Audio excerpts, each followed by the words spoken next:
Welcome Lund loyalists to John Lund Unleashed. Those watching on YouTube, on the John Lund Unleashed and Bay Area Sports Collective channels. Viewers on X, Instagram, LinkedIn, and Facebook, and Lundos listening to the podcast on Apple and Spotify. John Lund Unleashed, brought to you by 𝐟𝐸𝐵L Sports Medicine. Got pain? Check out our revolutionary stem cell treatments. And guys, if low T is bringing you down, 𝐟𝐸𝐵L Sports Medicine can put you back in the game. Now all juiced up and ready to go, here's John. What is happening? It's Friday edition of the show, TGIF. I hope you go in, or maybe you go in early, or maybe you're faking sick, or maybe you went too hard on a Thursday. I don't know, whatever. But happy Friday, whatever your day is bringing to you. Thank you for making us a part of it. It is John Lund Unleashed. We're on YouTube, and we'd love it if you came on over and subscribe to the channel, grew the community. Thank you very much for doing that. Please hit us with a like before you get out of here today so the algorithm says not half bad. And keep those alerts on. We're always sending new stuff out, including a couple of things I just couldn't fit on the show today. We had tons of stuff in different directions. You could see on the chalkboard if you're new around here. There was just lots of stuff. And with Tyrese Haliburton and the Giants winning yesterday and Aaron Rodgers signing and all these different things,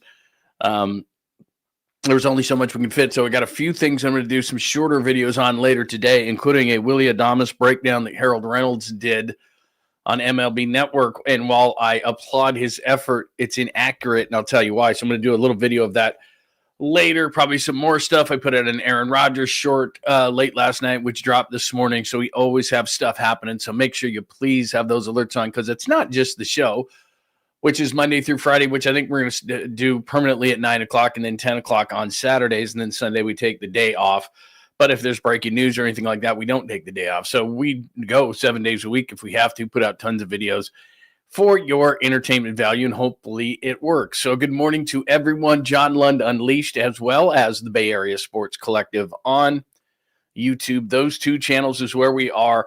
That B in the corner is Bay Area Sports Collective. If you're new, welcome. And that means my show, John Lund Unleashed, many years, about 30 years in sports radio all over the country, the last 15 plus in the Bay Area. But it's my show. It's Tom Tolbert, formerly of KNBR. It's Polymac and Creative Tony and Polymac Particles, formerly of KNBR. It's Rod Brooks, who was the game yesterday, and they said, hey, there's Rod Brooks, formerly of KNBR.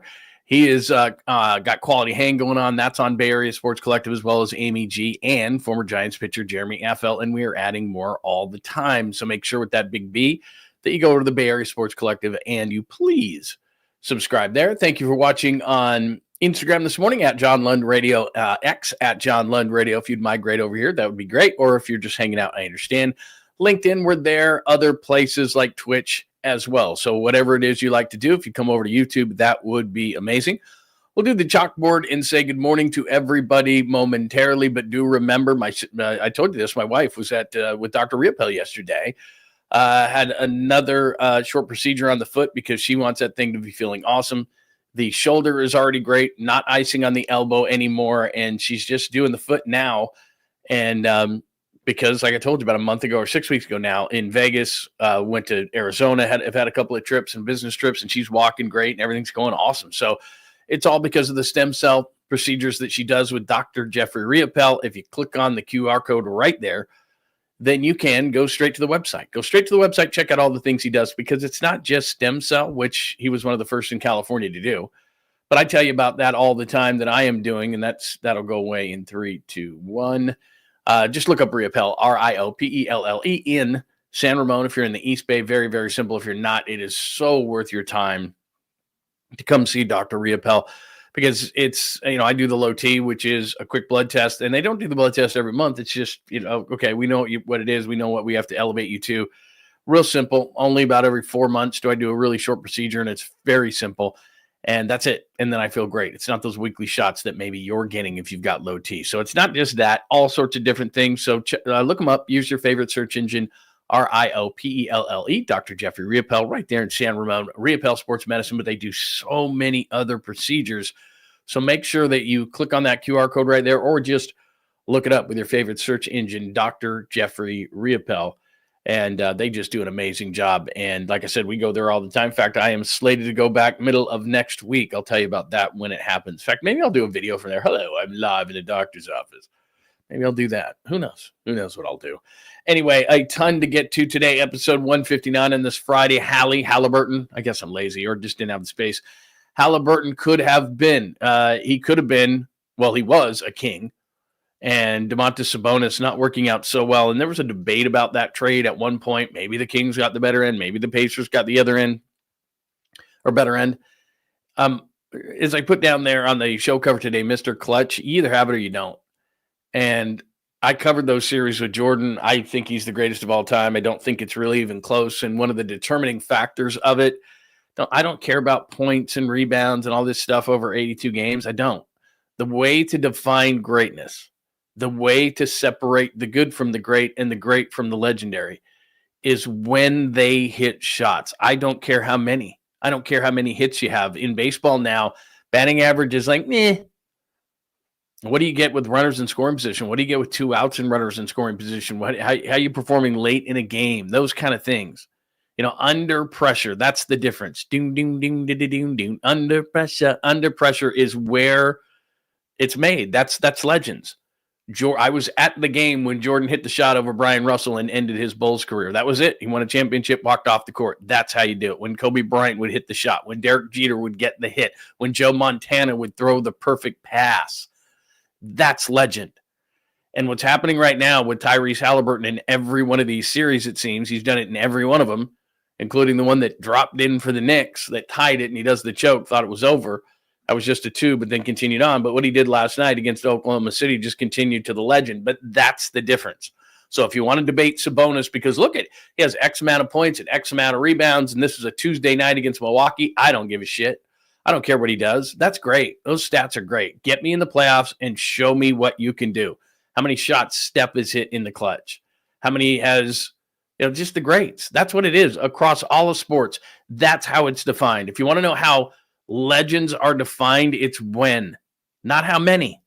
How many hits you have, how many baskets you got, how many rebounds you grab, how many shots you block, how many goals you score, how many touchdowns you throw, catch, or run for. It doesn't matter. Those things matter. I get it. You got to have certain things to get to the hall. I'm not saying that. But what I am saying is differentiating between those greatness.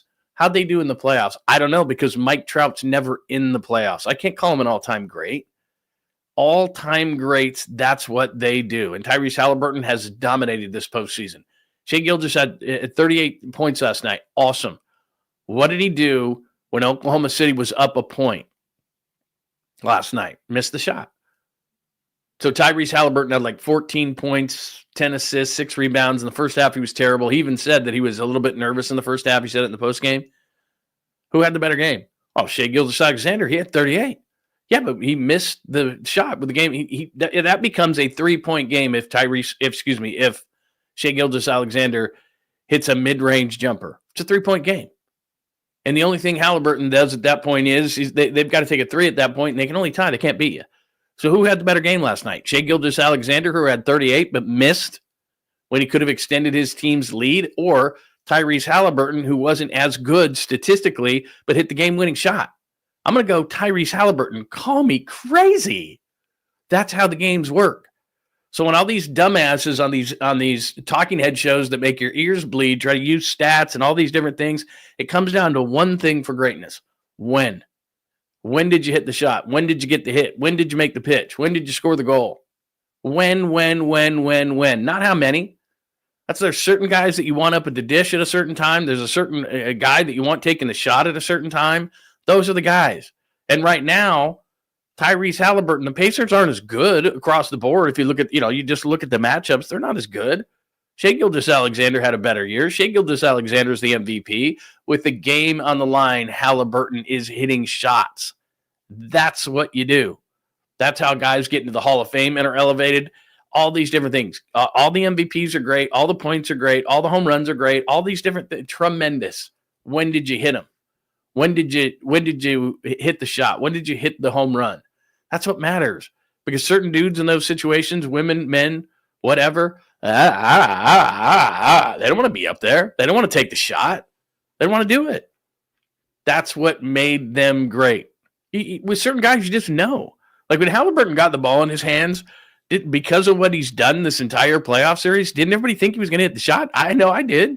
It's like he's hitting the shot. We all know that, right? Like we all know that, right?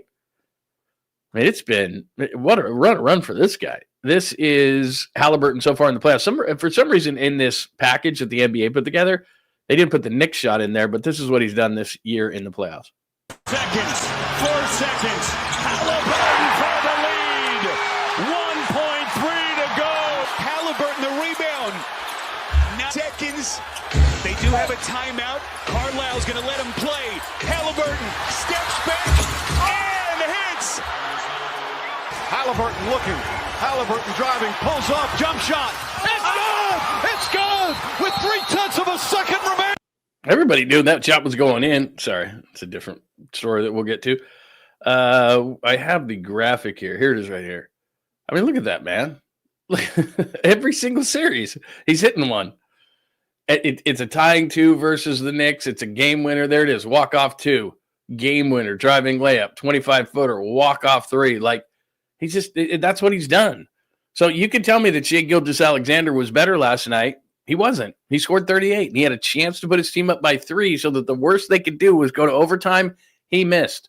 The guy who perceived, if you just looked at stats, right? If you were a stat guy, if you were a box score guy, and you just looked at the box score, Haliburton wasn't better. Yeah, he was. Even if he had scored no points, no rebounds, no assists at that point and hit that game-winning shot, he was the better player. That's how it works. So, anyway, he's been amazing this playoff series. Can the Pacers win the NBA Finals? I keep thinking no, but now I'm like, okay. And Oklahoma City's lost game 1s in their run here. So it's not like they can't come back. I wouldn't be surprised if they went 4 in a row and they blew out Indiana by 20. I mean, they're that good of a team. I haven't backed off my stance, and I got these last. I thought Oklahoma City was. You said they were a dynasty. It's like, yeah. It's not like teams go undefeated through the playoffs. I mean, what the Warriors' best run, 16-1, something like that. Maybe it was 1 or 2 losses, whatever it was. So, even the best teams lose. But Oklahoma City's a really good team. I expect them to bounce back. But when you have a guy like Tyrese Haliburton and he's on the run that he's on, don't let it get close. I mean, this was a 15-point game in the fourth quarter for Oklahoma City, and they went, shh. What? And then to try to put the pedal back to the metal, that's really, really difficult mentally. We all know that. Like, you're done for the day, and then you get a call from your boss, like, damn, I got to go back into work mode. How the hell am I going to do that? It's hard. So, anyway, Mr. Clutch. I kind of flipped those around. The Hallie could have. So the Haliburton thing, and you already know this, the Kings had him. And so I started this debate with, people saying, well, who got the better on the deal? Are you kidding? Like, there's certainly no debate there. The other side of it is this is the 2020 NBA draft. And this will make everybody vomit, whether you're a Kings or Warriors fan. So Anthony Edwards, if they did one of those fun things where you said, redraft the 2020 NBA draft. Obviously, you'd take, if you're the Warriors, anybody but James Wiseman. I mean, I was a LaMelo Ball guy, and if you go back to any of my radio shows, I wanted LaMelo Ball. But at the time, LeVar was such a giant pain in the ass, and since then, he's mellowed out. I think a lot of advisors and LaMelo himself probably, because he ruined the first son, and now LaMelo comes along and goes, dude, Dad, can you just stop? And LaMelo's got his issues. He's kind of a quirky guy, but whatever. But then look at this. Patrick Williams stinks. I mean, look at all these different guys that got taken. Killian Hayes, Obi Toppin's on Indiana. He's contributing. Jalen Smith. Vassell's okay. I mean, he's just okay from San Antonio. Then Haliburton. And the reason teams didn't take Haliburton, I've had Bob Myers on shows and talked about this. Everyone liked Tyrese Haliburton. He was a sophomore, and he made plays, and he was. It's not totally shocking what he's doing. I mean, obviously, in the manner that he's doing it. But, I mean, you're looking at him with 17.5 points per game, 9 assists per game. I mean, good numbers, not great. Good, not great. But people had a problem with his shot. It was funky looking. It still is. It was funky looking. And again, this is cover your ass. I tell you this all the time in the draft. It's called cover your ass. And so what did the Warriors do it too? They're looking at James Wiseman going, this guy he can be a rim runner. He's 7 foot. He's super athletic. Well, he only played 3 games at Memphis, and he dominated with the size in high school. Played 69 college minutes. Nice. And so they thought to themselves, okay, well, that's a I don't know, a safe pick, but it's like, well, I can explain that to my owner and say, look at the guy. He looks amazing. All right. LaMelo Ball. Okay. Some of these other guys, really athletic looking guys. And then, Killian Hayes and guys like that. Okay. European guy. All right. I get it. Lots of skills. You look at Haliburton, funky shot, not overly, physical. He's not big. He's not, he doesn't look like a Adonis. He's not all rocked up. He's just a basketball player. And obviously in his head and the maturity about him and all these different things, he's got a bit of quirkiness to him, but he didn't look like, and I'm not saying, he went to Iowa State and he's a big pretty guy. I'm not saying he's, pick 262. He was in there. People were talking about him as a lottery pick. And I do remember going back, and I'm sure you do too, that Bob Meyer, they did like him. There was rumors before the draft that they liked him, but they weren't taking him at 2. There was just no way. And that's one of those things where like, oh, we got the second pick. Cool. We're going to get the best guy. Well, there's Tyrese Haliburton back there.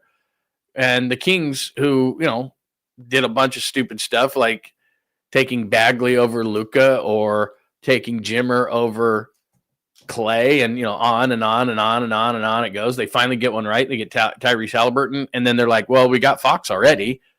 And they do that a lot. They've done that a lot. Like they mismatch the roster and they're like, okay, we're not getting the right pieces together. So I guess we'll just trade Haliburton.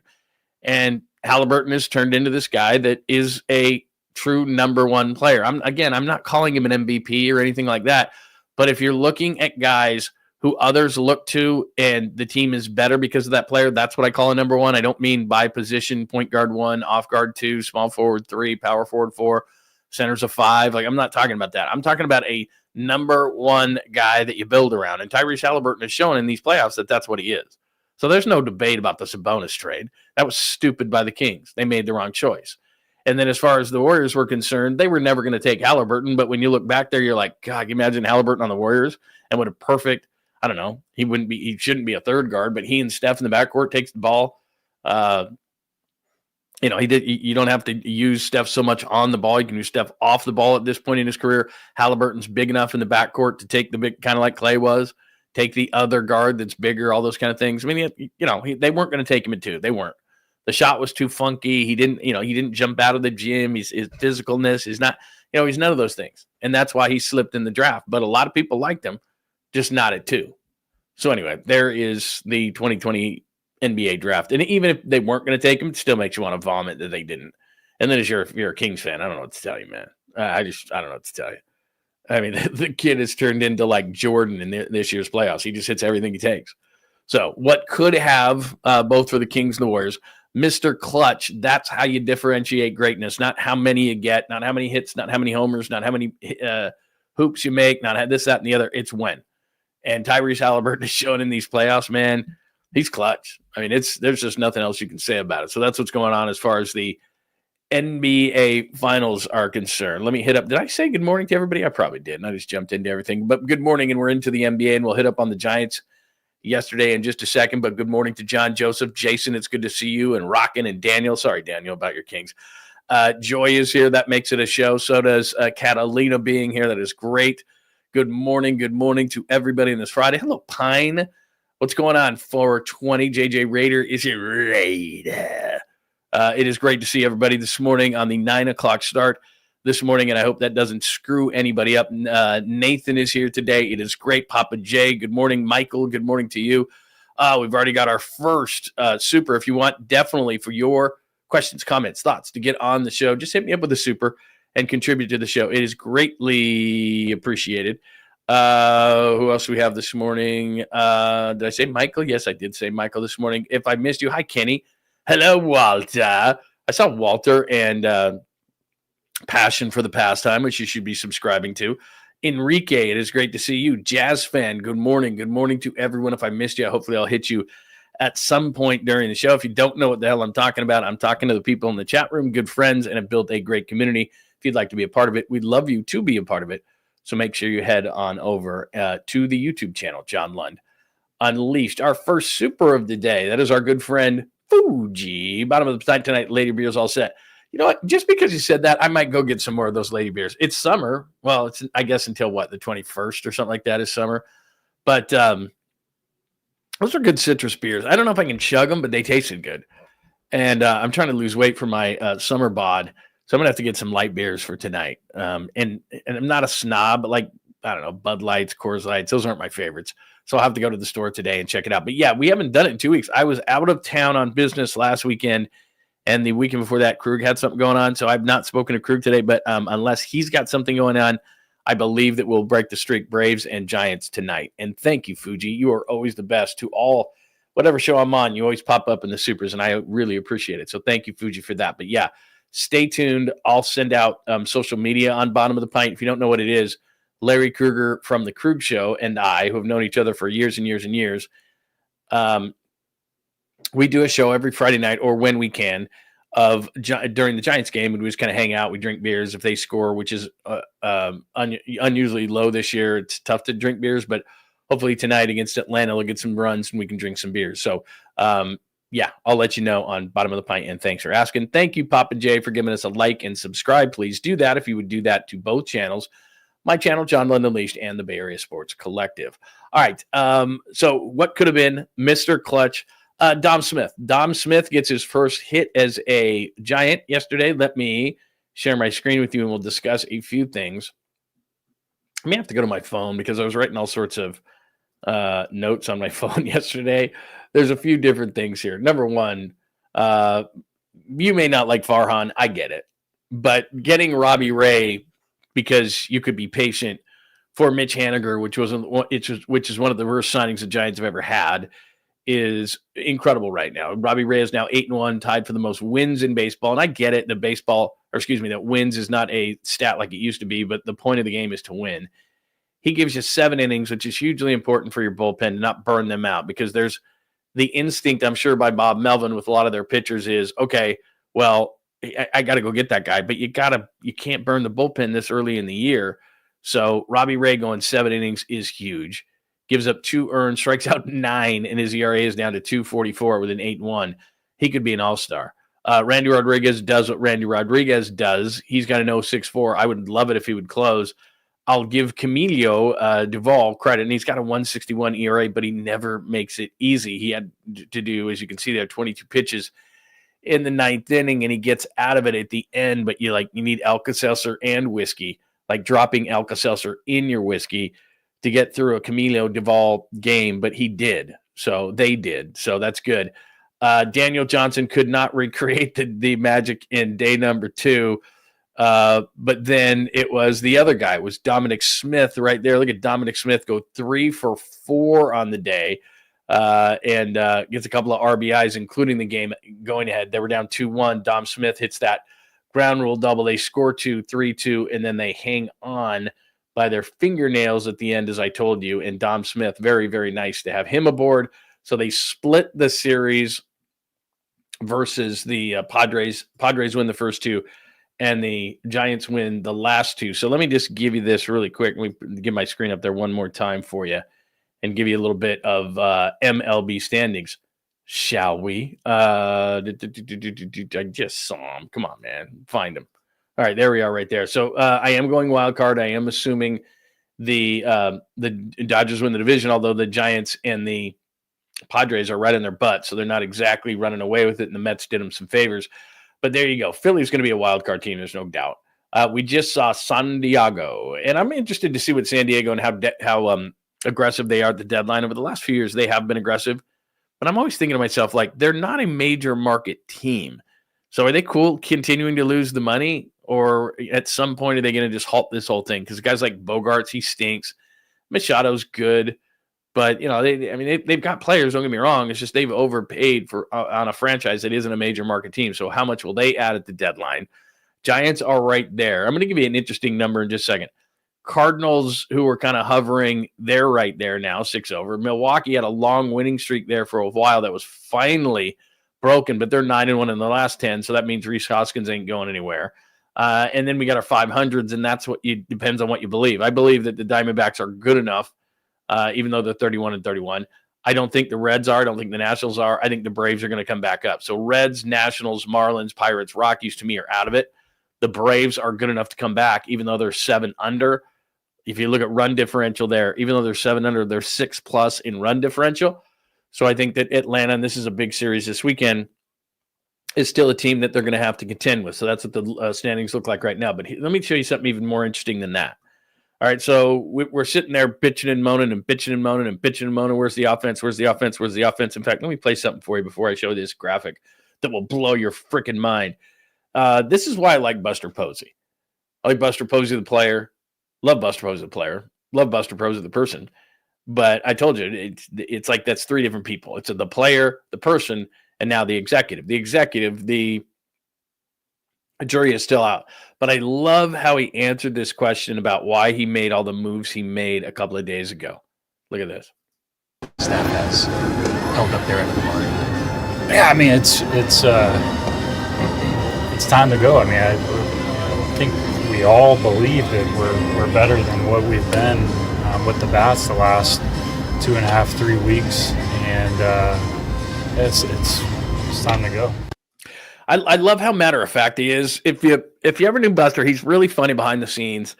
But when he's in front of cameras, and as a player, it was because he didn't want to have all of us run to him every single day and give him all these great quotes. And he's like, well, if I'm really good and affable and funny and interject to him, they're all going to come to me every day. And I don't want that. And so even though we would anyway, because he was Buster Posey, but he just seems very matter of fact. And I love an even-keeled front office guy. And you can just tell with him, I'm sure he gets in front of the team and is the same way. He elicits so much respect from these guys because a lot of these guys still remember him playing because it was only a few years ago. So he gets that respect. But also, you could see it. You could see him being in the clubhouse going, guys, it's time. And everyone going, whoa. I mean, he's got a presence about him. And that's why I do think he is going to be good at this. Now, I don't know, decision-making process. The biggest thing with Buster Posey is, and this is why I think he'll win too, is because you got to have a relationship with that front office. You've got to be able to get the money out of the pockets of the people around that big mahogany table who care about the business side more than the winning side. That's the Giants. They care more about it because Larry Baer came out when they got that influx of money. They sold a percentage of the team, and the first thing out of Larry Baer's mouth was, we're going to make the facade better. We're going to make the front of the stadium better. We're going to improve the suites. And maybe somebody did or didn't ask him, but I would ask him, like, anything about baseball? I'm not saying about payroll. I'm saying, are you going to improve anything about any of your facility from a baseball standpoint so that a player can come here maybe as a free agent, or that you can dip into the Asian market, or you can make your international so that you can get better international players? Or is there anything that way where you can put back into the baseball? Like, nobody asked that.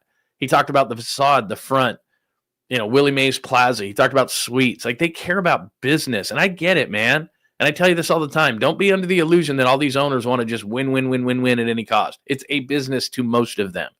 And the rare few, the Dodgers, when Cuban owned the Mavericks, Joe Lacob and the Warriors, there's a handful of teams, probably 10% of them, who just live and die with winning and losing. Most of them are just up in a suite going, look at me, I own the team. Great. And they run it like a business. I've been in this business long enough and talked to enough people. I don't need to go down that road again. I've done it a million times, but it's true. And the Giants are one of those teams that just think, you know what, man, this is a cool business. All right, it is. It's a cool business, and Larry Baer gets to sit in his suite and smile and do all those kind of things. But the reality of it is that the Giants don't have a burning desire like the Dodgers have a burning desire to win. They don't. Because if they did, their payroll would be higher. They would act like a major market team. They would they would realize that you can trade prospects and people will sign here, players will sign here. It's a great ballpark, and I'm going to give you an example on the Fernando Tatis hit yesterday. Pitchers will sign here, hitters won't. And there's one example from yesterday's game that I will give you. But anyway, I love the response from Buster Posey is my point. But as we sit here and go, what the hell's wrong with these Giants? This is why they've got to get hitting. You see the projected records right now? So Cubs, Dodgers, Phillies would win divisions. The three wild card teams are there would be 93 win Padres, 93 win Giants, and 99 win Mets. So they would be the third team in. So they're still in this thing. And that's why I think Buster Posey looked at this thing and went, wait a minute. We're still in it, but we're barely ahead of the Cardinals. The Braves are going to make a run on us. The Reds are kind of right there. The Brewers are kind of right there. There's enough teams teetering to where if we don't get this hitting going, we're not going to win this third wild card. So what the hell's going on here? The Dodgers aren't that far ahead of you, but they're going to win the division. They're 6 up on you. They're going to win the division. So now he's looking at the rest of the wild card and going, okay, we're in this. We're the third wild card right now. Can we hang on to this thing? Not with this hitting. So as I told you yesterday, it's very, very simple. For all the complaining we're doing, the point in showing that is they're on a 93-win pace. That's pretty good. You got to take that. Beginning of the season, usually the wild cards are on 90 wins, 88 to 90, something in that range. I know Arizona a couple of years ago went with 84, but generally speaking, 87 to 90 games would, get you at least in contention for the wild card. This year, you got to win 93. You win 90. St. Louis is on a 90-win pace. So Buster Posey sees that, and he's like, wait a minute, we can't screw around. The pitching's really good, and that's why we are where we are. So we got to get things going. So the timeline is, okay, Dom Smith got a couple of hits yesterday. Excellent. Let's see if he can keep it going. If he doesn't, then it's going to be Bryce Eldridge time. If he doesn't, then it's going to be time for a trade. And then he's got to go to the people around the big mahogany table and say, look, I've got to add some payroll. That's where his hands are tied. That's where when we talk about Buster Posey and can he do this job, he doesn't have the backing of the Dodgers. He doesn't have the backing of the Yankees. He doesn't have that. Hell, he probably doesn't even have the backing of the Padres that they have. He's got to walk in there and just be like, please, sir, with a cup, shaking a cup to try to get a couple of nickels from the ownership group who would rather fix the facade in Willie Mays Plaza and Suites than they would give Buster a few extra $1 million to get the middle of the order bat that they desperately need at first base or right field or wherever, or second base or wherever they need to upgrade. That's just how it is.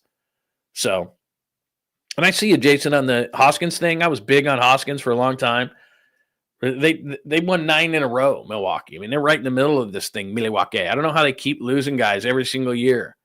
Adames, Burns, just boom, boom, boom, boom, boom, boom, boom. And yet they still keep doing it. They got a few stars, some young guys on that team. There's no doubt. But Milwaukee, as a small market, has been hit as hard as anybody. And Hoskins would be perfect, too, because it's a mutual option on his contract for next year. Plus, this year's contract at the beginning was like $18 million. So we're getting to the, we're speeding towards the midway point of the season. And, so you'd owe him $8 or $9 million. That's what you'd get. And could Buster Posey walk into the front office and get $8 or $9 extra $1 million, even though they're, 30 under the tax line? I don't know. I mean, that's a big question. Ryan O'Hearn's is a great call there, Tacky. That was another one that I brought this up the other day. I said there's 7 teams out of the race. I did this 2 days ago on the show. I said there's 7 teams out of the race. I looked at every single team. In fact, let me do it because I scribbled it down. Let's see. Where is it? I don't know if I throw so many things. Oh, here you go. These are the teams that are out of it so far. So, for example, I'm not saying these are the guys, but like Ryan McMahon was hitting 208. This is 2 days ago. Oh, Andrew Vaughn, the former Cal Bear, hitting 177. Luis Robert hitting 189. Who else did I have on this list? Rooker. Rooker's nice, and the A's need pitching. How about Kyle Harrison for Brent Rooker? I'd do that. Andujar, Ryan Mountcastle, Ryan O'Hearn, Kyle Stowers. I mean, those are the guys. Kyle Stowers has 10 home runs with 32 RBIs with a 952. O'Hearn, like you said, 9 home runs, 22 RBIs, hitting 329, left-handed stick, he's 31. Like, those are the guys, Ryan Mountcastle. But the thing, those teams are calling you, and they're asking for Kyle Harrison right now. And you don't want to do that. Or they're asking for, Birdsong. They're not doing that. So they're just, that's the bottom line is that. Now, if I'm the Giants and they've just never been this aggressive over the last number of years, remember, you play in a pitcher's park. You are going to be able to sign pitchers. So if Kyle Harrison leaves, that sucks, right? But you can sign pitching. They'll come here. Hitters won't. You want to know why? Here is Exhibit A. Watch this from yesterday, okay? With in mind, pitchers will love to come here. Hitters will not. Watch Fernando Tatis thinking this ball's a home run out of the box. He does the hop, and he actually flips the bat. Watch this. Did well to center field. Starting to carry. 𝐮𝐬𝐫𝐞 Lee's got it on the track. Tatis is staring out there like, what happened? He thought he had it. He can't believe it didn't go over. He just got oracled. Let me go back to the bat flip. Did well to center field. Starting bat flip. Bat flip. Did well to. So the point of that is that if you need a reminder of what's going on here, if you trade Kyle Harrison, you're going to get a guy next year, and they do have depth. But guys will sign here. Pitchers will sign here. They've done it for years and years and years. They'll sign here. Hitters will not. So I've always had to scratch my head, especially under Farhan, and wanted to hoard. I want to hoard all my prospects. Trade them. Trade some of these young pitchers. None of them come through so far anyway. I mean, since Bumgarner and since Lincecum and Kane, you've had a Webb. I mean, Webb is great. Most of these guys who have been great since those guys outside of Logan Webb have been acquired because guys will sign here. Pitching will sign here, no problem. Every single year, pitching. Hitters, hello, is this thing on? Later on today, because I didn't have time to do it, I'll do about 10 minutes on, there was a Willy Adames breakdown. I'm just talking about it because Adames was actually a hitter who did sign here. And Harold Reynolds did a mostly nice job of explaining why Adames is struggling so far. But there's one thing he forgot, which I will point out. And because, like I said, it's too long to do. And it's kind of this thing where I'd have to take a really hard right turn. And so I'm going to do that. So keep your alerts on, and I'll do that a little bit later. And I'll shoot that out just as a single thing because I think it's really good. It's going to kind of break up the flow of the show because I'm talking about the Giants and the game yesterday and where they are in the standings and why Buster Posey, to me, that's great what he said. It's time. It's time. And if you look at the standings, it's time. We're a 93 win on pace team, but we've done it generally with pitching. Early in the season, their offense was going, but not now. And so now he's looking at it going, okay, I had to win a 3-2 game yesterday and I had to be perfect. Fernando Tatis had to be Oracle Parked. Camilo Doval, we had to bite through our nails again. Robbie Ray had to be incredible. Dom Smith, the new guy, had to get 3 hits. They have to be perfect every single day to scratch out 3 runs and to keep the Padres to only 2. That's not a sustainable way to win. And so Buster Posey says it's time. And when he says that, he's talking about first base, but he's also, to his credit, talking about right field. Now, Yaz played yesterday, but it's like, okay, let's try Daniel Johnson. Okay, that's not going to work. We got to go out. Daniel Johnson is not the answer in right. Dom Smith, great game yesterday, man. Awesome. Not the answer at first base. Maybe Bryce Eldridge will be. By the way, Bryce Eldridge, I showed you this yesterday, got a single to right. Bryce Eldridge last night, this. Line to right field, drifting back and going all the way back, and this ballpark will never hold it. A grand slam for Bryce Eldridge. And just like that, it is Sacramento with the lead. There you go. So Bryce Eldridge in 2 games, hard hit single to right, and a bomb grand slam last night. If he keeps this up and Dom Smith struggles for any length of time, and they don't have any patience at first base anymore, you're going to see Bryce Eldridge, hopefully he's Bryce Harper, Bryce Eldridge sooner rather than later. I mean, that's just how it is. I said he was going to be up by July 1st. What's today? June 6th. He might be up in a week or 2. It just depends on Dom Smith. If Dominic Smith can be the player, and he doesn't have to get 3 hits, but he had a ground rule double when it mattered. Remember I told you about Tyrese Haliburton? I don't care how many hits Dom Smith gets. When they were down 2-1, he got a ground rule double, took a 3-2 lead, and they held on to it. That's what matters. So he gets key hits. Dominic Smith will continue to get run at first base. That's a lot of pressure to have. If I'm Dominic Smith, it's not easy at all. Because Dominic Smith is sitting there going, well, God, they just put the guy, their number 1 prospect is sitting at AAA going, staring at me. Are you any good? Are you any good? Are you any good? Are you any good? If he's not, then and he just hit a grand slam, and that's buzzing through the clubhouse. See Eldridge last night? 2 games, hard single, grand slam. He'll be here. So Dominic Smith has no wiggle room. He can't go in a slump. Dominic Smith can't go 1 for 15 right now.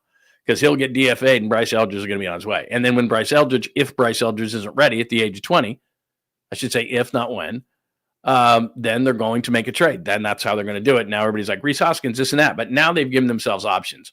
They have said right field's not good enough offensively. They have said first base isn't good enough offensively.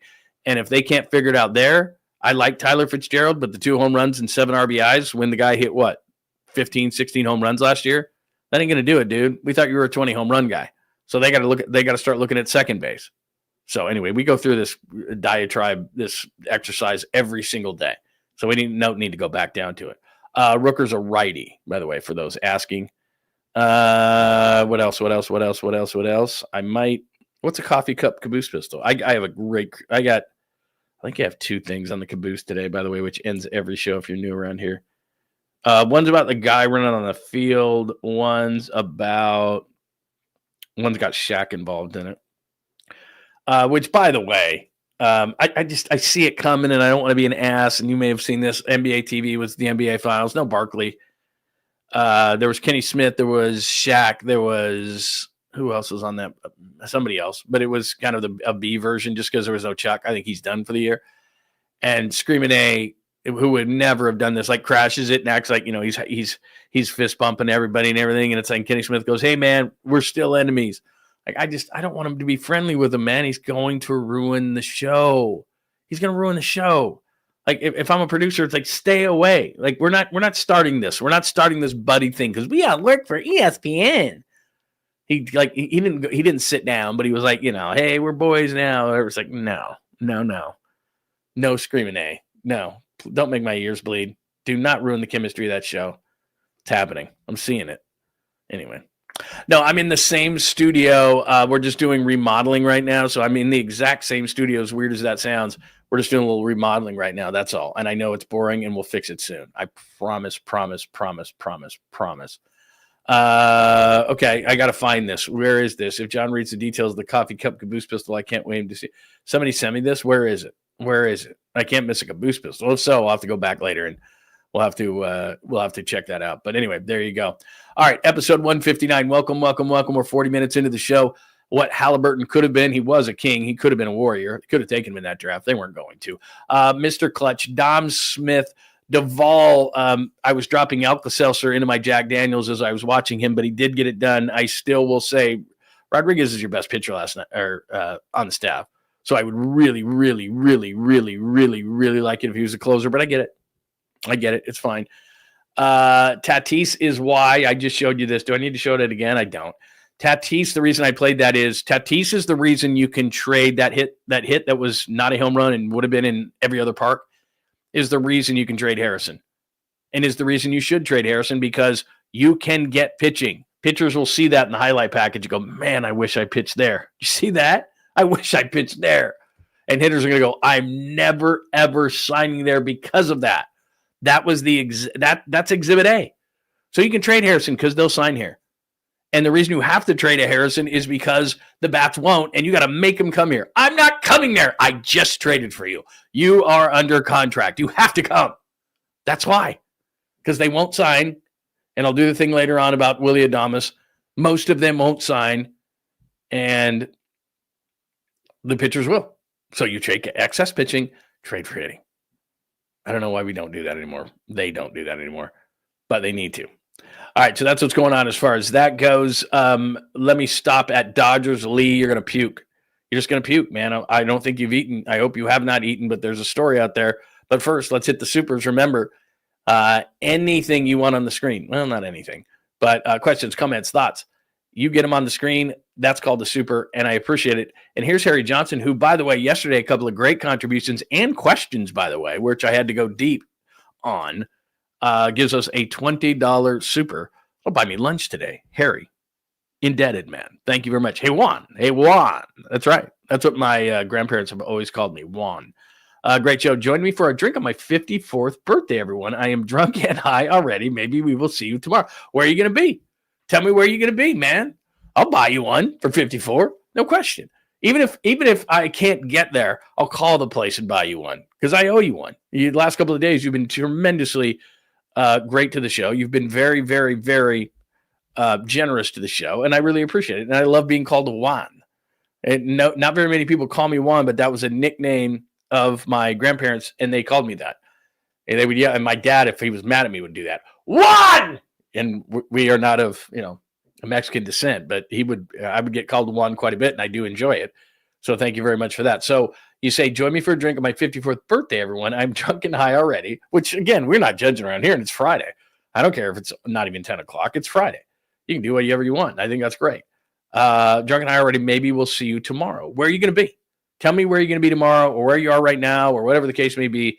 Hit me up. You don't have to give me a super on it. Just tell us where you're going to be, and we're definitely down with it. And happy birthday. Happy birthday to you. Happy birthday to you. Happy birthday, Harry Johnson. Happy birthday to you. Ooh, that was terrible, wasn't it? That was terrible. Sorry. I couldn't decide what I was going to do. I was going to do like a Marilyn Monroe. Happy birthday. But you don't want to hear that. Anyway. Oh, look at this. Man, we got birthdays all over the place. I should be like one of those radio shows, right? Hey, it's time for birthday shout-out time. Vrock 408, who is one of my favorites as well. You're all my favorite children. I'm just saying, Vrock, especially with the NBA, you come in with great stuff. I appreciate it. Vrock 408, it is my 40th birthday today, so I could put happy birthday, Vrock 408, happy birthday to you. That's awesome, man. Happy 40. I can tell you, I love going off on tangents. You know that. So we'll stop before we get into Dodgers Lee here in a second. When I turned 40, I thought to myself, this is it, man. All downhill. It's not. 40 is not. Like, if I'm not just saying this because you're turning 40. We get mixed up because we're such into sports that 40 is old. Like 40, okay, LeBron's 40 is old. Brady's 45, he's old. Like, for sports, that's old. But then what's so funny is the minute those guys retire, then 40 is not old.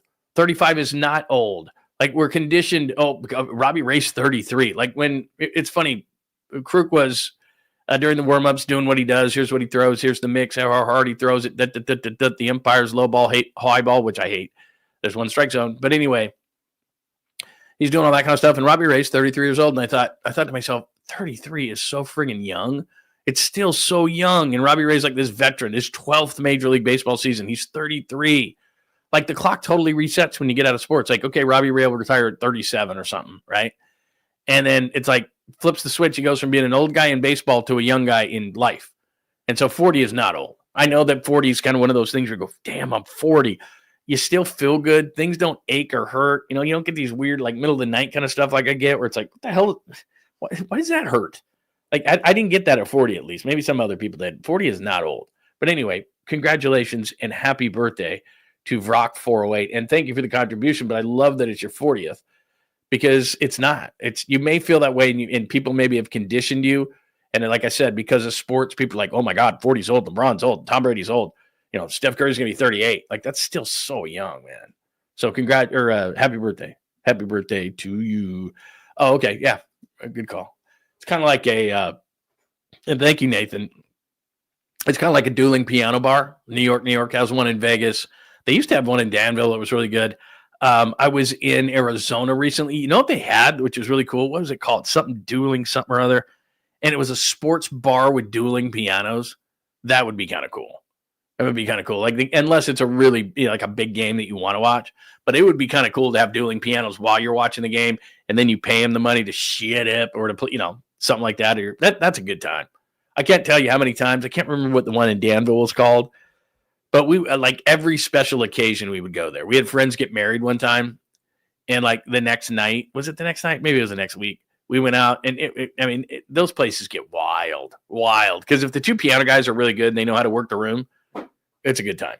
And you're right. I would pay me to stop singing too. Maybe I'll do it again, and more people will make me stop singing and pay me to not sing. But yeah, you're right. It's bad for the show. I'm sure I just lost lots of listeners. Singing's not a good thing. Thanks to Harry. Thanks to Nathan. Thanks to Brock. Thanks to Harry again. Thanks to Fuji for supers today. We're not leaving. I'm just letting you know. Harry says, I'm in Mesa. Oh, right on. Come see George and we'll meet up. I know exactly. Of course, Mesa, right by Chandler, right? Yeah, Mesa right there. Oh, okay. Mesa's a great place. What are you looking at today? About 100? I think I looked at the, because I got lots of friends down there too. Go down to Arizona quite a bit. My son, as everybody knows, is at ASU. By the way, my son leaves Monday for the East Coast. He is covering a team in the Woodbat League back there. And I just brain farted on what it's called, but he's going back to Cape Cod, the Cape Cod League, over which is a great drink, vodka, a little bit of cranberry, throw a lime in there and a touch of lime juice, make it a little bit better. You shake those up. That's called the Cosmopolitan. But I've never been a huge fan of the Cape Cod. I throw a little cranberry in there, or excuse me, a little grapefruit in there like that. Maybe even, splash of pineapple's not bad. Splash of orange isn't bad. I prefer the grapefruit and cranberry thing. But anyway, point being is that, yeah, he leaves on Monday for the Cape, and he's going to write all summer about that. Then he's going to go back and be a beat writer for Arizona State football, which is really, really hot. But anyway, long story short is you're in Mesa. All right, easy. Where you going today? I got to know. I got to send you a drink, man. I got to send you a drink wherever you are. I got to call the bar wherever you are and say, buy my guy a drink.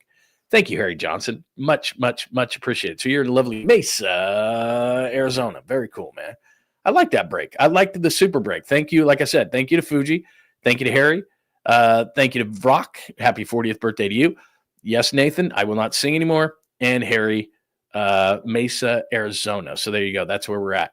Went all the way from Mesa. Oh, I almost started singing again. Mesa, Arizona, all the way to Tacoma. I know it's Phoenix. Moscow Mule, good call right there. Not bad. Not a bad drink. You can't do grapefruit, really? It's straight grapefruit, I get. But the cranberry to me, I don't know. Is it too sweet or whatever it is? Throw just a touch of cranberry, or excuse me, a grapefruit in there. I like, for example, I know this sounds weird. I wouldn't eat a grapefruit. Like I wouldn't sit down. Like my grandfather was a big grapefruit guy. Had one of those grapefruit spoons, with the edges on it, and he would eat grapefruits every morning. I couldn't do that. But in terms of like in a drink, I wouldn't do like a grapefruit. I wouldn't put it in like a fruit salad or anything like that. Like I know that sounds weird, but I wouldn't do that. Like onions, for example. I could do grilled onions in like fajitas. Love them. Like a raw, like a red onion or something like that on a burger. No good. So I don't know. I don't know how it works that way, but that's just what it is. Let's see here. Yeah, Greyhounds. Yeah, Greyhound. There you go. Greyhounds are wonderful. They're good. You got to have good grapefruit juice. That's the only thing I would say is you got fresh grapefruit juice, and then you got stuff like that's in a can or something like that, and it's like, bleh. So Paloma, get out of town. That's my drink right now. I've had a Paloma in a can, pretty good. I have not had a Paloma in a can, but a Paloma, which is, but depending on who's making them, and they vary. Just like a margarita, like you could have a great one, a bad one, whatever. Paloma with obviously tequila, grapefruit juice. They put that sparkling grapefruit juice in it a lot of places. A little bit of lime in there. I got to be honest with you. If I go to a Mexican restaurant, I do Paloma, and my pecking order is Paloma right now. Paloma. I just popped a P in the mic. Paloma, Paloma, Mexican beer, margarita. I get heartburn, man. Brock, you're gonna see. All of a sudden, you turn 40, it's gonna be like, oh, I got heartburn. I never had that before. What the hell, bro? But yeah, that's my pecking order in a Mexican restaurant. Paloma, Mexican beer like a Corona, or I'd rather a darker beer. And then I go margarita like third, and Palomas are nice. Very nice. Good call right there. Who came up with the Paloma? That's a good idea. That's a really good idea. All right. I have waited long enough to give you, it's not bad news. It's just I hate this report because I hope this doesn't happen because we all like Jung-Hoo Lee, right? Jung-Hoo Lee. Would he do to the Giants what Ohtani did to the Angels? There's a report out by Ken Rosenthal today. The Dodgers are reportedly keep a close eye on Jung-Hoo Lee per Ken Rosenthal. Lee has the option to opt out of his contract after the 27 season. So it's a couple of seasons away. So let's not worry about something that may and probably won't ever happen. But what my point is in bringing this up is this is on the Giants, not on the Dodgers. Don't get pissed at the Dodgers for looking at Jung-Hoo Lee. By the way, they picked up Michael Conforto. He's been awful. I think he got a hit yesterday, but he's hitting in the one somethings. He would fit perfectly on the Giants. He's just I don't understand how people keep giving him money, but they do. And he stinks. But anyway, the point is that, look, if the Giants take care of business over the next couple of years and act like they're a major market team and do what I'm talking about here, okay, you got some prospects who are really good pitchers. Flip it for hitting. You can't get hitting to sign here. Okay, Willie Adames did. That's working out well. You've got to trade excess pitching for hitting. It's very simple. And then if you get low on on pitching, you sign it. It will sign here. It will sign here. Pitching will sign here. We just saw Fernando Tatis yesterday, as I played earlier, get Oracle parked. Hitters go, ain't never going there. I don't know why I did it like that. Not going there.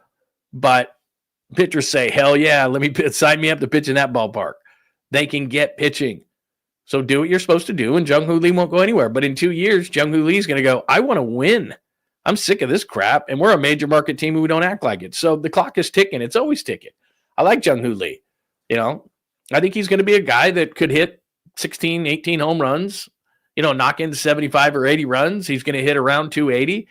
I think he can steal 20 bases. He doesn't generally, but he's a good enough athlete to do it. He's a good base runner. He's an above average center fielder. That's good. That can work. That can work as long as you have a traditional power guy at first base and get some power out of right field. And Ramos keeps doing what he's doing. He doesn't have to be a 30 home run guy in center. He can do what he's doing. But he's going to make a decision. Okay, I've come over. It's Major League Baseball. I can do this. Remember, he didn't come over from Japan. He came over from Korea.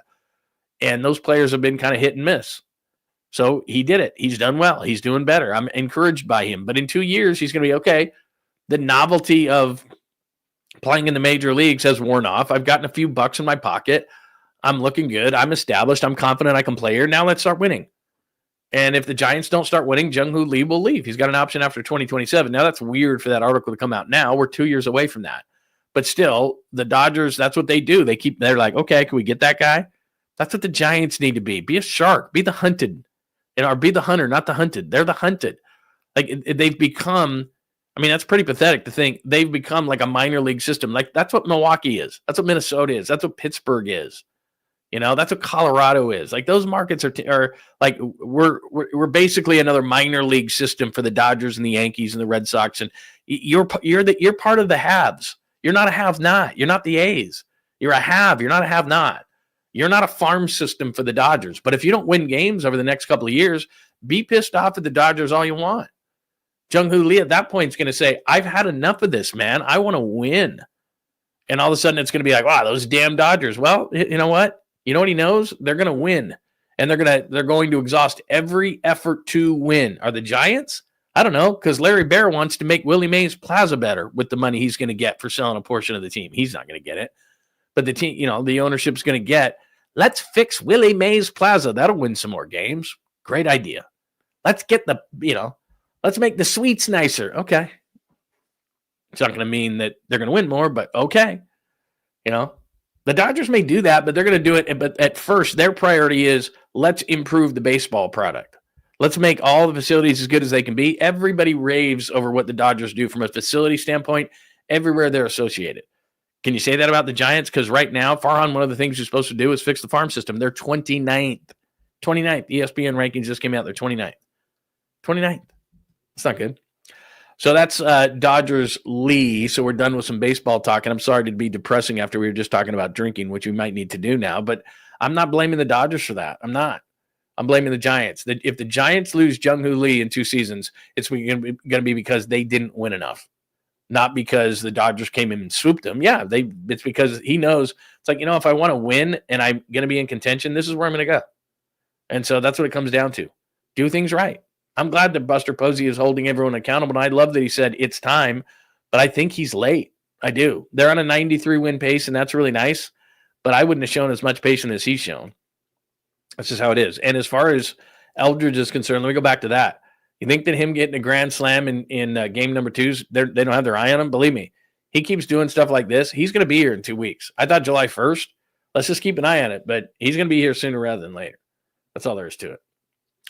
All right, let's get to the Aaron Rodgers story. That is the biggest story of the day from a national standpoint. There he is in a Steelers getup. That looks weird. He has informed the Steelers he'll fly to Pittsburgh on Friday, sign before next week's minicamp. Tom Pelissero had it first. First and foremost, that's week one. That is week one. Blah, blah, blah, blah, blah, blah. That is week one. So Rodgers, essentially what these two teams have done is Rodgers goes Jets, Steelers. Justin Fields goes Steelers, Jets. I think they're both going to end poorly. I think Fields is a great runner and a tremendous athlete who has never learned how to read a defense. So I think that's a major, major problem. And I don't think that, the Jets have to change their offense totally. And the Steelers, too, to a certain point. They did have Russell Wilson. Part of the irony here is the Broncos wanted to so badly get rid of Russell Wilson in that bad contract. And maybe the worst trade in NFL history was Seattle, who ended up getting like Devin Witherspoon and a bunch of players and picks for that. For a guy who just can't play, they gave like 3 players away, Fant and Drew Lock and a defensive lineman, Shelby Harris, all this stuff to Seattle, plus a bunch of first-round picks for Russell Wilson, who last was just terrible, and Sean Payton hated him. So because the Broncos hated him so much, they gave him $50 million to walk away. Go away. Don't come around here no more. $50 million. Where'd he go? He went to Pittsburgh. How'd that work out? Not so great. So Pittsburgh decided, because Pittsburgh's looking at it going, okay, quarterbacks are expensive. Denver's going to pay most of the freight. We don't have to pay very much. Great idea. Let's go get Russell Wilson. Didn't work out. They had Fields and Wilson last year as their quarterbacks. Both are in New York. One is with the Giants. One is with the Jets. Didn't work out so well. So then this year, I don't know. It's just a sign, but it's a trend for the Steelers. I have a philosophy. If someone pays you $50 million to go away, I'm not going to sign you. There's a problem there. And it's not as much. It's a physical problem with Aaron Rodgers. He doesn't keep up like Tom Brady did. He's limping around. He doesn't have the movement skills. He's not the athlete he once was. I mean, he's got a great arm. He can see it, but a lot of times you get to a certain age, you can see it. Your body doesn't respond fast enough. That's Aaron Rodgers right now. 28 touchdowns, 11 interceptions. It's one of those things where stats lie right through their teeth. He's just not very good anymore. Okay, so that's one side of it, that he's not very good. But if he was not very good, but he was a good guy, or he was not very good, or he was kind of a neutral guy, or whatever the case may be, or was a great leader, great this, great that, great mentor, wasn't a pain in the ass, all those kind of things, then it'd be fine. But why are the Jets paying Aaron Rodgers $50 million to go away? Why? Because they don't want him around the team because he's a negative. I look at him and you say, okay, certain guys, when you sign him, you say, or you let him go. It's addition by subtraction. For him to, so that's what he got with it. So the Jets got addition by subtraction by letting Aaron Rodgers go. And conversely, the Steelers got subtraction by addition for adding Aaron Rodgers. They will be worse off, not only because I don't think Aaron Rodgers is a very good quarterback anymore, but because in that locker room, and I lived in Pittsburgh, my son was born there. I didn't live there a long time, just a few years. I was a program director and a talk show host for a station that is no longer there, ESPN 1250 in Pittsburgh, which was owned by ESPN. And you know this, but I can tell you from experience, it's a blue-collar town. They don't put up with a bunch of shit. They're not an excuse-making group of people.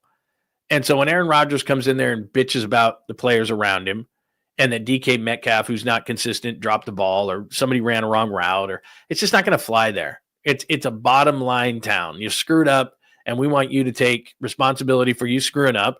And Aaron Rodgers screwed up a lot with the Jets, and he alienated. I mean, look, Garrett Wilson didn't want to play with him anymore, and that was his best receiver. That's probably a sign. The biggest sign is the Jets said, here's $50 million. I think it's 15 this year, 35 next year. So $50 million over 2 years to not play for us. And who's the Jets quarterback? Justin Fields. So they decided to go Justin Fields, who has proven nothing other than the fact that he can run well, and he's a very good athlete, but he's not a good quarterback in this league. And they decided they would rather go that route than Aaron Rodgers, who's easily a Hall of Fame quarterback and a top 10 quarterback of all time. I'm not taking that away from him. But what I'm saying at this point is the old adage of talent versus tolerance. His talent now at this point of his career is not worth what you have to tolerate for him to be in your building. Talent versus tolerance. And that's Aaron Rodgers. If I'm the Steelers or any other team, and he's already been a diva to this point, he just barely, and he hasn't even signed the contract yet, he's just barely now officially associated with the organization, and he's already been a diva. He's already been a pain in the ass. He's already been, I don't want to be at the first OTAs. I don't know if I want to be here. It's like, look, you're not the guy you used to be. So get in this building, get acclimated with these receivers. We just paid a big price for DK Metcalf. We just got rid of George Pickens, who was a general pain in the ass. Like, we're trying to get our offense, the defense under Mike Tomlin, they always draft great linebackers. The Steelers always seem to have a good enough to very good defense. So that's not the problem. The last couple of years behind center between Kenny Pickett and Russell Wilson and Justin Fields and all the garbage, Mason Rudolph, all the garbage that they've thrown out there behind the center, they're trying to find a quarterback who actually wants to be there. Aaron Rodgers doesn't want to be there. Aaron Rodgers is selfish. Aaron Rodgers wants to go on Pat McAfee. Aaron Rodgers wants to give you his ding-dong philosophies. He wants to, he wants to be and thinks he is and always has, be the smartest guy in the room. I've had him on my show a couple of times. You just kind of sit there and roll your eyes. I mean, it's just, that's what he is. And so I'm sure there's a bunch of guys in that locker room going, man, and that town is not going to tolerate it. It's just not. It's not a great fit. New York is like, we don't care what you do off the field, man. You can do whatever you want. You can say whatever you want. We are a bottom line city. Win or lose. That's how we judge you. In New York, you either win or lose. They don't care what else you're doing. Just win or lose. I don't care. They've had some of the quirkiest players and weirdest players and all this it doesn't matter. Win. Just win. The old Al Davis thing. Just win, baby. That's New York. Pittsburgh, it's a little different. It's a little family feel. There's a certain way about things. There's a certain, it's just different. Yeah, they want to win. Don't get me wrong. Steeler fans win, but they want to do it a certain way. And I'm surprised given what that organization does. And I know they're desperate for a quarterback, and this is what it comes down to. It's their desperation for a quarterback because the chairs, the music stopped and there were no more chairs, and they went, damn, who's our quarterback? Mason Rudolph. But the Jets said we'd rather have Justin Fields than Aaron Rodgers. How much does that tell you? The Jets said, we'll take $50 million for you to go away. We'll eat it. Tasty. Put a little salt and pepper on it. $50 million. $50 million. $50 million. So anyway, just letting you know, that's not great if I'm the Pittsburgh Steelers. So we'll see. Look, I'm not a Steelers fan. I have no horse in the race. I really don't care. But it's just the height of desperation when you allow, at this point of his career, Aaron Rodgers into your building.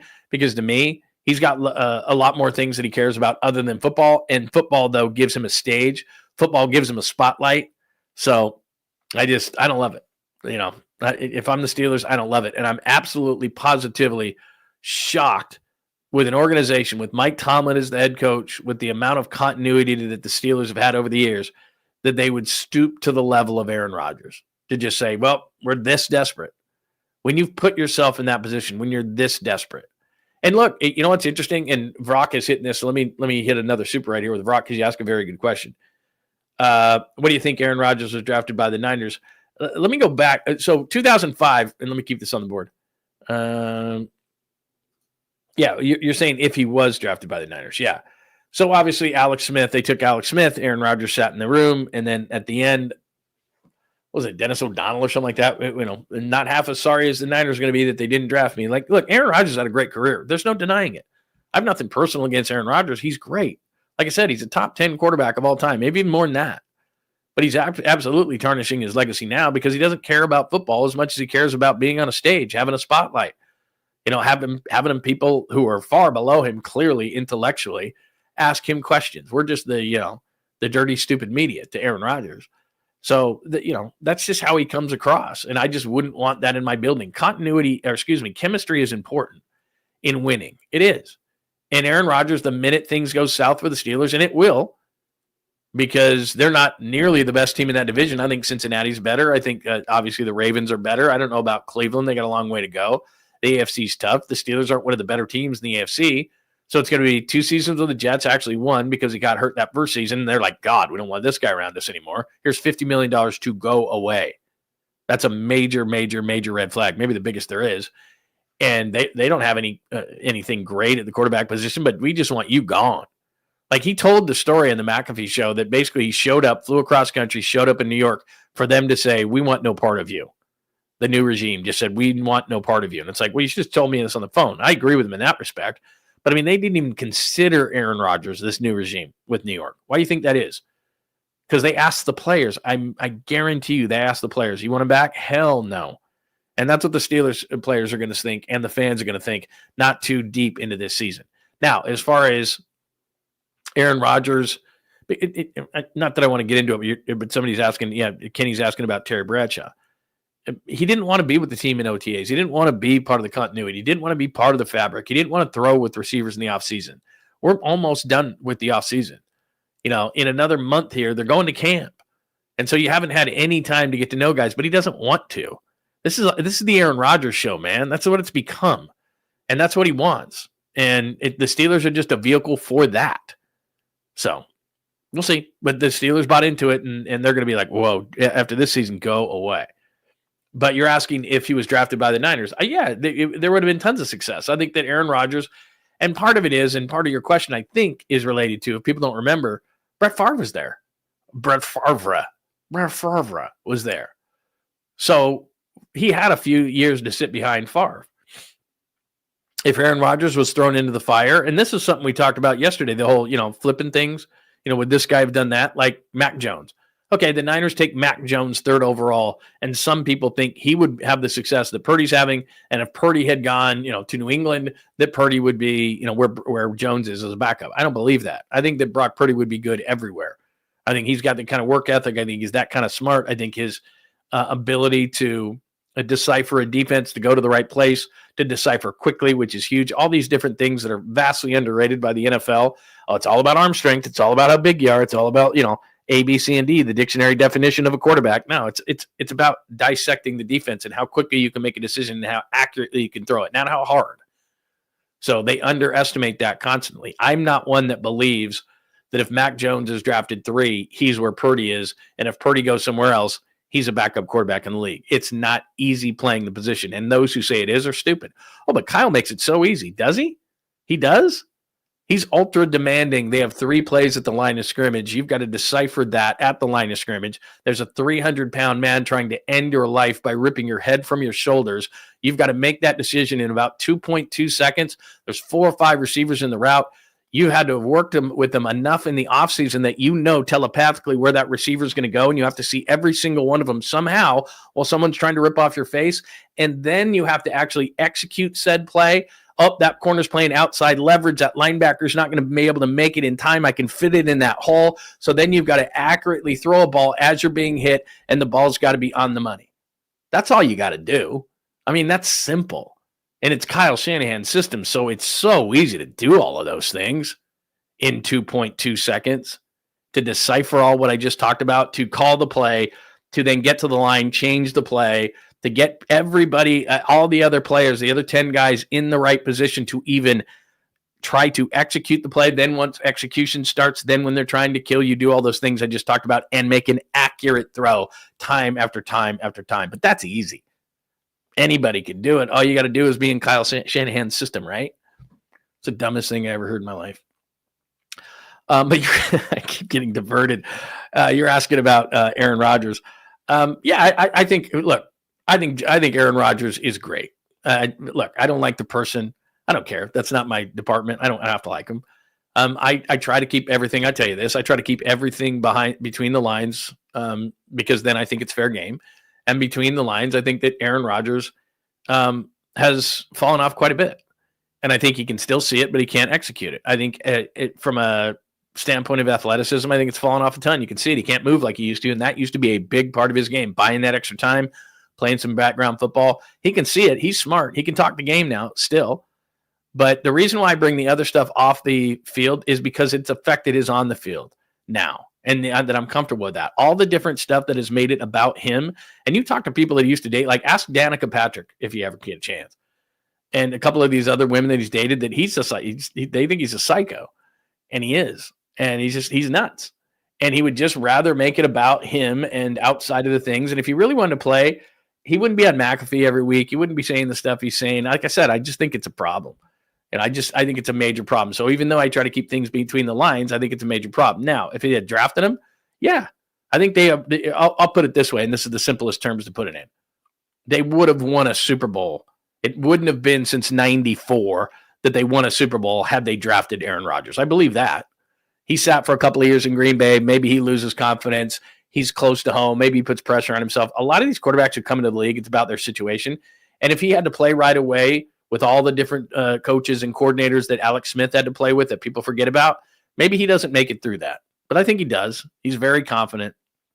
He's arrogant to this point, but he's very confident in his ability. So I think Aaron Rodgers would have thrived with the 49ers, probably would have taken a little more time. He would have probably taken a few more bumps. It was a different path he took being behind Brett Favre. But the biggest thing I can say is they would have won a Super Bowl. That's it. Just retire Ron. That was nice by Joey. And if you don't know that, then you got to look it up. Ron. Put my foot up your ass. But yeah, they would have won a Super Bowl. That's what I think by now. It wouldn't be 94. You know, it wouldn't be we'd be like 94 still. But yeah, I think he would have.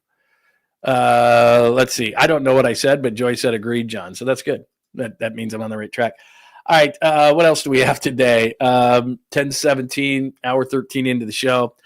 So again, episode 159. Haliburton was a king, could have been a warrior. Mr. Clutch, it's another big shot. Dom Smith gets a few hits. Duvall, I need Alka-Seltzer in my whiskey. Tatis with that ball that he was oracled. We played that for you. That's why hitters won't sign here in one swing of the bat. Why hitters won't and why pitchers will, and why you can trade Kyle Harrison. The Dodgers lease, somebody's telling me that's a fake. Hang on a second. You know what? I was going fast through that, so I could have been duped on that. Let me see. What does it say? No. Because I thought Talking Baseball was oh, yeah, you're right. It says Rosenthal and it has a W in it. I should have caught that. So that's wrong. So there you go. Okay. I'm duped. I'm wrong. I'm stupid. Rodgers talent versus tolerance, random things. We haven't done a talent. We got into a little bit of a drinking thing. but we haven't done a ton of random things. Anything that we want to random on today? You're right about that too. Yeah, and he and Brett Favre didn't like each other. Yeah, it's not like he's going to come in here and say, for whatever young quarterback the Steelers would get and say, hey, let me put my arm around you. I mean, he was the guy who said, catch up, bro, because Favre didn't really want to mentor him. Hey, you're going to take my job. Let me tell you how to do it. Like, I'm sorry. I think when it comes to mentoring, and I agree with you 100%, by the way, he and Brett Favre didn't like each other. And that's just Aaron Rodgers. Let me put it this way. He is, and things happen, but he's estranged from his whole family. He's one of those people, he doesn't seem to have many friends. Ex-friends don't like him. Ex-girlfriends don't like him. They talk about what a psychological weirdo he is. That's a pattern in his life. The Jets paid him $50 million to go away. And now the Steelers are like, please save us. We're drowning. And you know what he's going to do? He's going to drive the boat right over him. I mean, that's just what he does now at this point of his career. So look, let's put it this way. If the Niners were so desperate, like let's say that Brock Purdy was not, let's go back in the time machine. Brock Purdy wasn't drafted and he signs with Minnesota like a lot of people thought he was going to do if he became a free agent. Okay, no Brock Purdy. And maybe Kirk Cousins is aboard. Maybe that's the case, certainly now, because it's like, he can't find a team for him. But Aaron Rodgers probably would have entered the equation at some point. And the reason I say that is because they blew it on Tom Brady. After the Super Bowl, and Brady was looking for a place to play, and he ended up in Tampa, he wanted to come here. He wanted to come to the Bay Area. He wanted to play for the Niners. Of course, that was a lifelong dream of his. He wanted to finish his career here. And the Niners went, we're good. We just went to the Super Bowl. We had, we were that close, and we're good. When they should have said, you know what? Yeah, you're the guy who would have put us over the top. You would have hit that shot to Sanders. You would have gotten us in the end zone on that last one. Like Brady for 2 years. The Niners would have a Super Bowl. They had done that too. So knowing that in retrospect, and this is before Rodgers went to the Jets. I'm saying before Rodgers goes to the Jets. And if there was no Brock Purdy on the scene, maybe Rodgers would have been a 49er at the end of his career. There was still talk about it anyway. Guys like Mike Flory, who don't know what the hell they're talking about when it comes to the quarterback situation for the Niners, who has talked about Rodgers and Brady to the Niners till he's blue in the face and has no basis for it. But Rodgers, I think, at the end of his career would have been a Niner if there was no Brock Purdy, or it would have been Cousins. One of those two for sure. So anyway. All right. Talent versus tolerance. Random things throughout the show. Did I miss anything on video today? I don't think so. All right. Let's do a sweet clean. Do I have two things on the caboose today? I know I have one. What was the other thing I was going to do on the caboose? Was there another thing I thought it was sports related. Oh, I do have one. Okay. We have two. All right. We have two sweet, clean, family friendly caboose pistol stories for you today. One is, they're both good. I'm going to be honest with you. I think they're both good. Let me get down to what am I doing here? I got to get to the music. Oh, yeah. Let me go down here. God, it's taking me a long time to figure this out. I apologize. Should be much better of a professional at this. I know that the sweet, clean, family-friendly caboose pistol is coming, and yet I don't have it ready. Let's go. John Lund Unleashed presents the caboose pistol. Wedged in the crack of her buttocks. Somehow, someway, Lundo thinks this is the best way to leave a final impression on you for the day. The old caboose pistol, everybody has one. Did you say caboose pistol? I know some women who could hide a machine gun in there. Yeah. Leave me out of this, you weirdo. Here's John. No, you don't. You don't know about somebody who could fit a machine gun in there. All right, I got two of them. This will start a heated debate, I think. A fun debate, probably. Why don't they show people who run on the field? I know, because that will encourage other people to run on the field. I understand. But still, you're in an entertainment business, and I'm first going to show you somebody who has the video of the guy running on the field between the Mets and the Dodgers, and then I'm going to let you hear the broadcast, which 𝐾𝐭 and 𝐾𝐨 are great. I think they're awesome. If I was going to be forced to listen to another broadcast that wasn't 𝐾𝐭 and 𝐾𝐨, the Giants, I would listen to Gary Cohn in New York with the Mets, with Ron Darling and Keith Hernandez. They just they don't care. They say whatever they want. It's hilarious. And they make fun of other teams. They made fun of the A's during that series, like in Center Health Ballpark or whatever it's called. I mean, they're just funny. It's a great broadcast, and they're very satirical. They can be self-deprecating. They just say crazy stuff all the time. So let me give you two videos here. One is of somebody who shot it from the stands. Obviously, this wasn't yesterday. It was the night before. Where a fan ran into the field. Then I want to talk about it with you.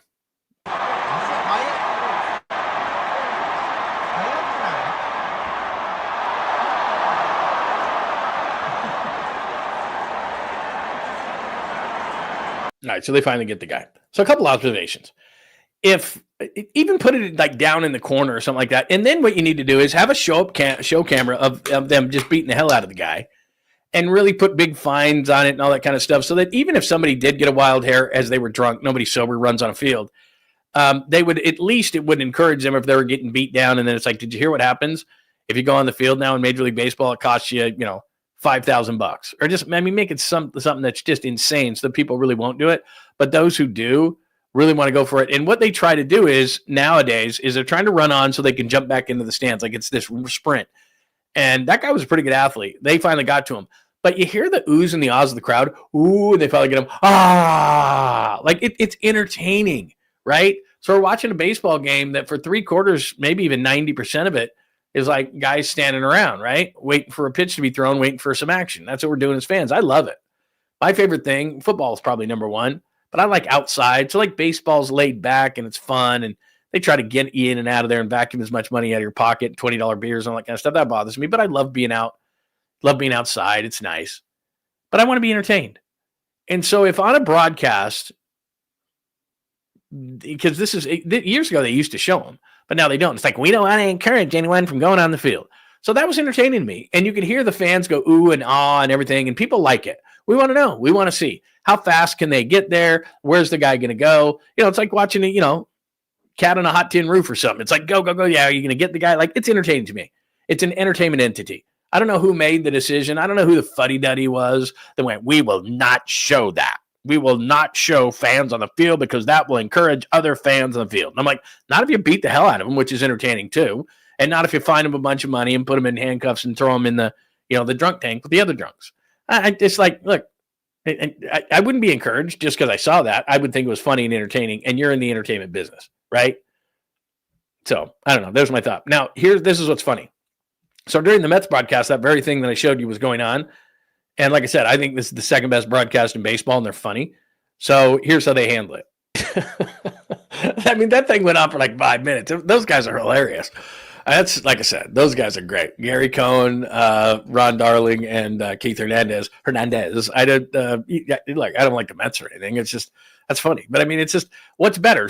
Those guys are funny and they can fill. Most baseball, talent can't.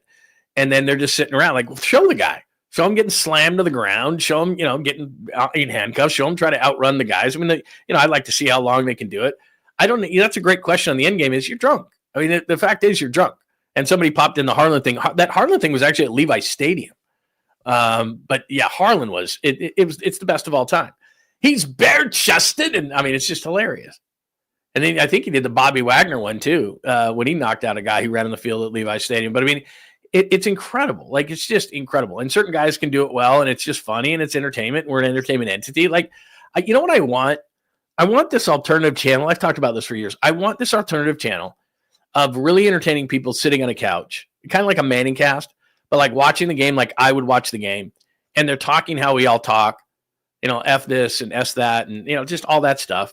And they're drinking beers, and they're making jokes, and they're doing bets, and we're showing streakers, and we're, just like the alternative broadcast of how people really watch a game, And I don't want them to cut away, and I don't want to miss any action or anything like that. And I don't want them to, there's certain things like, I remember during the college football thing, they would do these and they'd have like Bill Walton on it. I don't want that. I don't want some guy out of nowhere.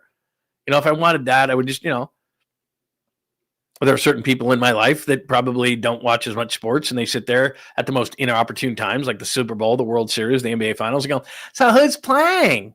What game is this? Like, I don't want that during the most important times, but I do want like the alternative cast for normal people. I think that's it. I think that would be the best way. So anyway, there you go. All right. So there's one, streakers. I'm all for them, and I'm for showing them. And then I was looking for something on, YouTube this morning, and I came across the fact that Shaquille O'Neal was on Family Feud, and I thought it was hilarious. But not only is it hilarious, I meant to look this up. Hang on one second before I show this, because this is part of this. Harvey size. Hang on 1 second. 6'1". Steve Harvey is 6'1". All right, this shows you how big, because I've told this story before, but when I was early in my broadcasting career, I was in Portland. I was working for the Trailblazers, pre, half, and post. And when you're at the Rose Quarter, whatever it's called now, Moda Center, whatever it is, for some weird reason, the opposing locker room, the fastest way to the court, you can go around it, but the fastest way to the court is through the media eating center, like not the kitchen, but where all the media eats, right? So I'm sitting there and I just got my food and I'm sitting down and I look up and I see Shaquille O'Neal walking through the media eating area. And nobody's going to say anything to Shaq, but he didn't care. He's laughing and making jokes with people and he's walking through. And I was like, and you've seen these guys on TV, even like Steph Curry, 6'3". I mean, Steph Curry, 6'2", 6'3". I mean, he's not a small man, but he looks like a small man on the court. But Shaquille O'Neal is just massive. And so, whatever I'm eating, and of course it's free, so I'm liking it. I look up and I'm like, oh my God. So first and foremost, Shaq is on Family Feud, but secondly, Steve Harvey is 6'1". So that's not small. So here's Shaq on Family Feud. 25 seconds on the clock, please. We asked 100 married people, what's the last thing you say to your spouse before you fall asleep? Good night. How many hours does it take to make Thanksgiving dinner? 6. Name something Santa would hate to discover was missing on Christmas Eve. The tree. Name someone who saves lives for a living. Paramedic. Give me a word that rhymes with turkey. Charles Barkley.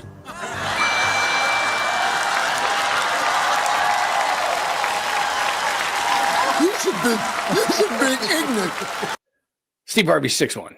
Just saying. You're ignorant, man. So anyway, he nails it on the first one. He gets the first one. They get the big money, all that kind of stuff. His mom was on there, got 182 out of 200 points. It wasn't very hard for him. But there was two things. I wanted to show that. And then secondly, Steve Harvey's 6'1". I mean, he's just a massive man. And you know that, but I'm just kind of trying to put it in perspective to us average people. And then I've told you this story before. Shaquille O'Neal. So I was covering the NBA, the Western Conference Finals in 1998.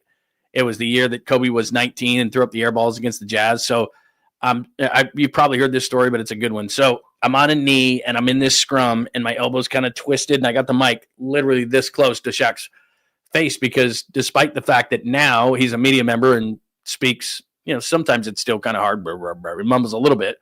But when he was playing, just to screw with you, he'd be like this. Well, I don't think that, and you're like, and I'm looking at my meters because it's just audio back then. There's no, I wasn't using an iPhone. I was using a recorder with a metal microphone and it's kind of low. And I'm just like, God, I'm getting it as close as I can. And somebody hits my elbow and it goes doink right. And it's a metal microphone doink right in Shaq's mouth. And I was like, I am going to die. And he did this thing to me like he was going to kill me. And then he went, ah. And he's just naturally funny. Like the Barkley thing, just naturally funny, naturally cool. Kobe, on the other hand, totally different. Like 24/7 like this. But Shaq, cool guy. Anyway, there you go. Shaq on Family Feud. All right, that is your sweet, clean, family-friendly caboose pistol. That is the show, episode 159. Haliburton, Mr. Clutch, Dom Smith, DUVAL, TATIS, why hitters won't come here and why pitchers will. Eldridge with the grand slam, Dodgers Leaf, fake story, RODGERS, talent versus tolerance, random things, and your sweet, clean, family-friendly caboose pistol. Did I miss anything else today? I want to make sure. Is there? Yeah, ballpark. There is ballpark jail. I think all of them have it now. I think that it was a requirement. There is ballpark jail now. So if you run onto the field like that, you're going to ballpark jail. Yeah, they've got a holding cell in. I think all of them. Thanks to Brock today for lots of supers. Thanks to Harry Johnson and happy birthday. Thanks to Nathan. I won't sing anymore. Thanks to Harry Johnson. Like I said, it's his birthday today. That is absolutely great. Hello, Juan. Brock's 40th birthday is today as well. Please welcome give Brock his birthday dues and bottom of the pint tonight. I'll talk to Larry. I'll let you know as soon as I possibly can. Probably on X at John Lund Radio, or I'll hit a comment here on John Lund Unleashed. So there you go. That is the show for a Friday. Remember, we always come back on Saturdays. Get those alerts on today because I have a Willie Adamas I'm going to throw out, plus some shorts and other things. And I'll get on with, and I'll discuss with Krug. Bottom of the pint, I will do that shortly and let you know. Everybody have a tremendous rest of your Friday. Thanks for watching. Thanks for hanging out with John Lund Unleashed. We'll try to be better next time, though I wouldn't hold my breath. Please like and subscribe on the John Lund Unleashed Pod YouTube channel. Watch live shows weekdays at 8 a.m. on YouTube, Instagram, and X. And make sure to have your alerts on for shows throughout the day or night. All things Lund can be found at johnlundunleashed.com. johnlundunleashed.com. Goodbye.